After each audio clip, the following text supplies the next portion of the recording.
எங்கள் லீடரு இன்னொரு சரியான ஆள்கிட்ட வளர்ந்துருக்காரு. அவர் அந்த காலத்தில் 1989 88 கெனத் ஹேகினுக்கு ஒரு லெட்டர் எழுதி போட்டார். ஹேகினோட ஃபெய்த் மேகசின் இருக்குது பார்த்தீங்களா, அந்த மேகசின் வந்து $100 வந்து குறைச்சி நம்ம பணத்துக்கு அப்போ இப்போவும் அதிகம். இப்போவே குறைஞ்சபட்சம் நீங்கள் 2000 ரூபாய் 3000 ரூபாய் வந்து 5000 ரூபாய் கிட்ட வந்து இது பண்ணாதான் அப்போவும் வந்து பெரிய ரேட்டு. அதனால் அவ்வளோ அமௌண்ட்லாம். அவர் ஒரு காலேஜ் ஸ்டூடெண்ட் அப்போ. ஆனால் அவரோட மேகசின் கெனத் ஹேகினோட ஃபெய்த் மேகசினை படித்தா நல்ல ஆவியில் வளர்றோம்.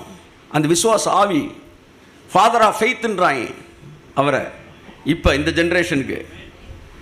அப்போ ஒரு லெட்டர் எழுதுனாராம், இந்தியா ஒரு ஏழை நாடு, நீங்கள் நினைக்கிற மாதிரிலாம் வந்து நாங்கள் வந்து சப்ஸ்கிரிப்ஷன் பண்ண முடியாது. இப்போ என்னென்னா இவர் லெட்டர் எழுதி போட்ட உடனே அதனால் நீங்கள் ஃப்ரீயாக அனுப்பிச்சி வைங்க எதை, உங்கள் மேகசினை அப்படின்னு ஒன்று. ஹேகின் அதை வாசித்துட்டு அங்கேருந்து அவர் ஒரு லெட்டர் எழுதுறாரு. அதில் எழுதுறாரு, உங்களுக்காக என்னுடைய மேகசினில் ஒரு காப்பி நான் ஃப்ரீயாக அனுப்புகிறேன், ஆனால் இனி தொடர்ந்து நான் ஃப்ரீயாக அனுப்ப மாட்டேன். அமெரிக்க பணக்கார நாடு என்பதும் இந்தியா ஏழை நாடு என்பதும் உண்மையாக இருக்கலாம், ஆனால் அமெரிக்கர்களின் தேவன் தான் இந்தியர்களின் தேவன். எங்களை ஆசீர்வதிக்கிறவர் உங்களையும் ஆசீர்வதிப்பார். நீ முழங்கால் போடு, உன் விசுவாசத்தை செயல்படுத்து, நீ ரூபா அனுப்பு, நான் உனக்கு அனுப்புகிறேன்னாரு. இன்றைக்கி இந்த காலத்தில் சில வருஷங்களுக்கு முன்னாடி எங்கள் லீடர் சொல்கிறார், அவர் சொல்கிறாரு, அன்றைக்கு ஹேகின் ஓசியில் ஒரு மேகசின் அனுப்பிச்சிருந்தா இன்றைக்கு வரைக்கும் எவன்டா ஓசியில் தருவான்னு தான் என் மைண்டு மாறி இருக்கும். ஆனால் அவர் விசுவாசத்தை கற்றுக் கொடுத்தார். ஆகையால் இன்றைக்கு பல கோடி ரூபாய்களுக்கு அதிபதியார். ஓசியில் புதிய ஏற்பாடு கொடுக்குறோம் பார்த்தீங்களா, அங்கே தொடங்குதுங்க. வேணா ரட்சிக்கப்படாதவர்கள் கொடுங்க, தப்பே கிடையாது.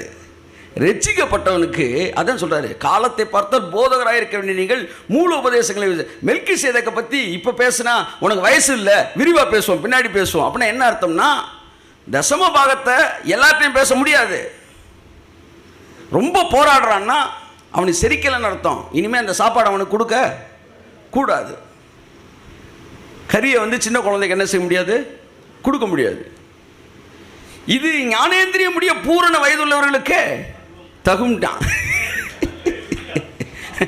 நாங்கள்லாம் பூரண வயதுக்கு வரோம், அதான் நாங்கள் மெல்கிசேதேக்கை படிக்கிறோம். அல்லேலூயா. உனக்கு ஒத்துக்கலன்னா சாப்பிட வேணான்றேன் நான், எதுக்கு பிரச்சனை பண்ணுறேன், ஆமேன்னு சொல்லுவோம். ஸோ என் அன்புக்குரியவர்களே, ஓல்டு டெஸ்டமெண்ட்டில் ஒரு டைத் இருக்கிற மாதிரி நியூ டெஸ்டமெண்ட்டில் ஒரு டைத் இருக்குது. This is a new revelation. ஆமாம், இல்லைன்னு நீங்கள் சொன்னீங்கன்னா, இப்போ நம்ம சப்ஜெக்ட் வேறு, நான் முடிச்சுட்டு போகிறேன். ஆனால் புதிய உடன்படிக்கையின் தசமபாகம் அன்போடு தொடர்புடையது, விசுவாசத்தோடு தொடர்புடையது, நன்றி உணர்வோடு தொடர்புடையது. கொடுக்குறதுக்கு வேண்டி இவ்வளோ இருக்கா இல்லையாங்க. பழைய உடன்படிக்கை வந்து நம்ம